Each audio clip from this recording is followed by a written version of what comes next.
Elle était comment, votre mère?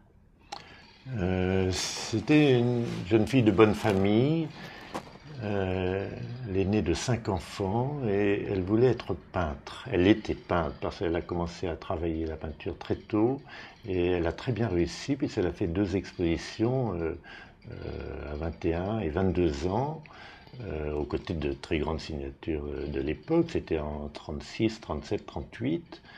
Je parle au siècle dernier, on est vraiment très loin en arrière.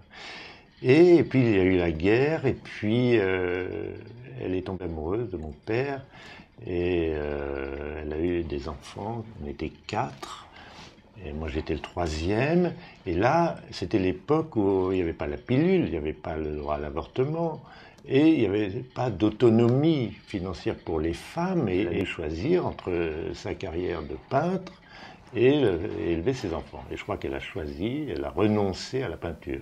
Donc il y a peut-être eu toute sa vie l'idée d'un ratage, puisqu'elle aurait voulu faire une grande carrière, elle avait beaucoup d'ambition, et elle a choisi d'élever ses enfants, avec tout ce que cela comporte peut-être de frustration. En tout cas, elle a été assez heureuse, mes parents ont été assez heureux, ils sont restés mariés 35 ans, 40 ans je crois. Et elle a fait toute sa vie dans un village qui s'appelle Naufle-le-Château, à côté de Paris, où elle est restée un personnage assez singulier, puisqu'elle était assez rebelle, elle se teignait les cheveux de drôles de couleurs, elle était un peu une punk avant l'heure, en orange, en vert, et elle était très solitaire. Elle ne se mêlait pas aux autres femmes de Naufle.